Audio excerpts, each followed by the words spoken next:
We're very excited to have created this book, Living Life, Loving Life, Young and Old, with my excellent co-editor, Helen Sykes. This is our second book we've done together. And really, we decided to do this book as we could see there was a real need for some good quality information for a slightly older population, if I can say that, which included health issues, but as well as that, some of the sort of financial and cultural and practical issues for people as they get older.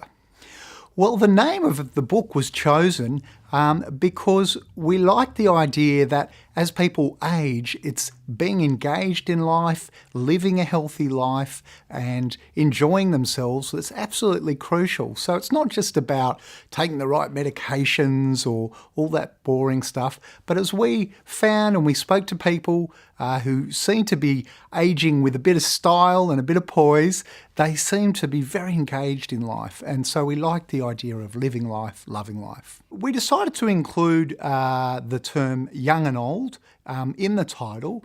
There are a number of reasons for that.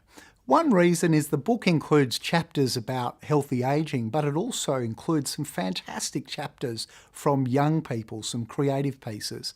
And we thought that it was very important to tap into that intergenerational link between old and young people. So for young people, there's lots to learn from the older community.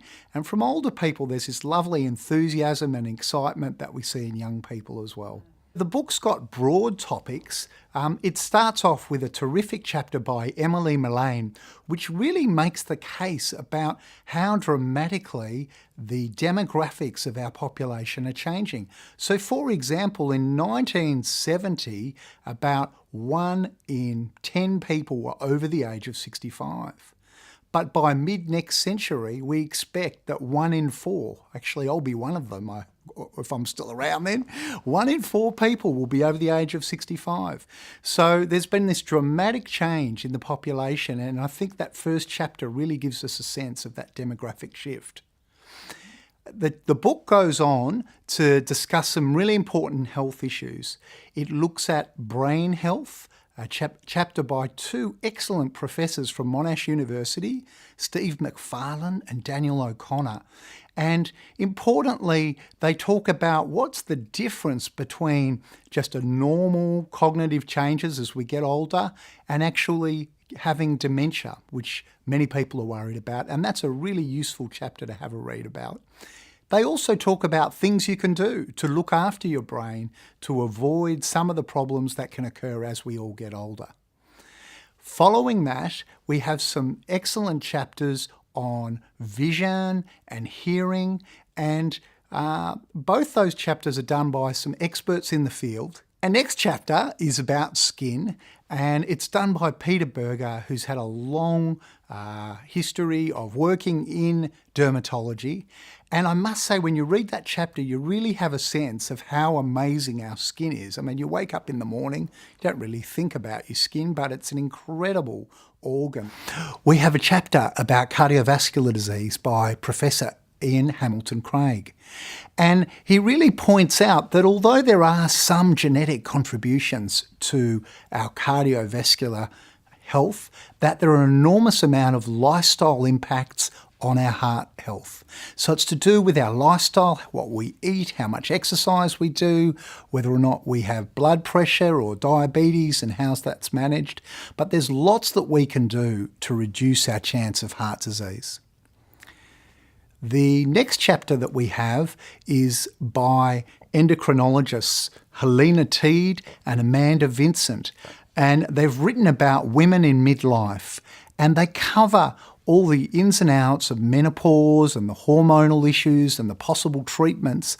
But more than that, they talk about the broader issues for women in midlife in terms of work and family and working out what's meaningful for people at that stage of their life.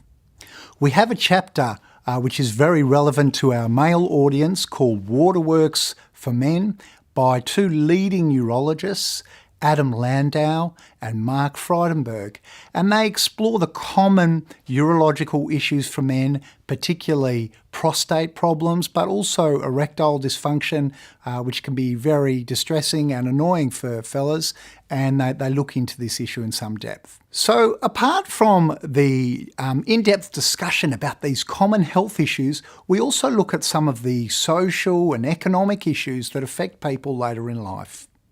In particular, we have Karsten Muransky looking at how are we going to fund our later years. So fortunately, we're seeing that with the current projections, people have quite a few decades of life after their retirement, which is wonderful, but also puts a bit of pressure on the bank account.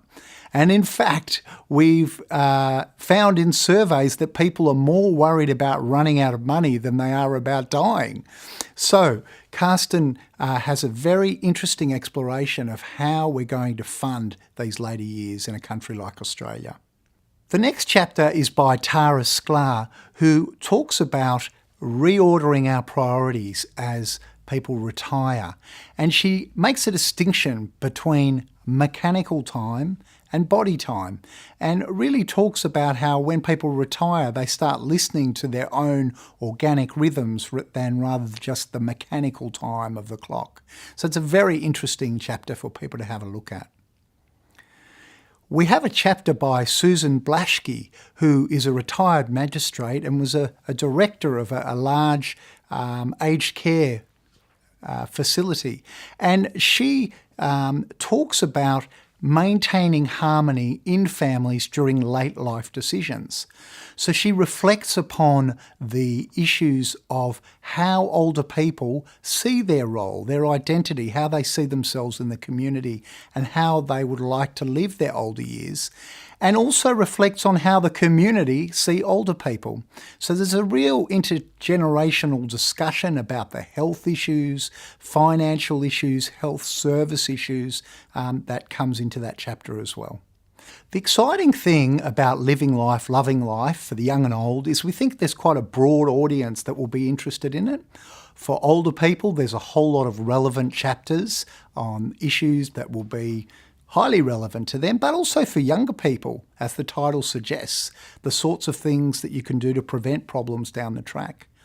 In particular, the second part of the book has some beautiful pieces written by young people who have won awards from future leaders, and for schools, these will be a really interesting and valuable model of the sorts of writing that young people can do.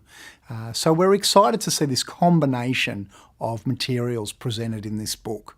Another audience is the university sector. For example, at the University of Melbourne, there is a new interdisciplinary Masters of Ageing, so right across the university, and they are interested to use this book for the students to provide them with a broad sweep of the sorts of problems and issues that come up for older populations. The book Living Life, Loving Life, Young and Old is available on the Future Leaders website. It can be downloaded as an e-book or as electronic chapters. Hard copies can also be obtained by contacting Future Leaders.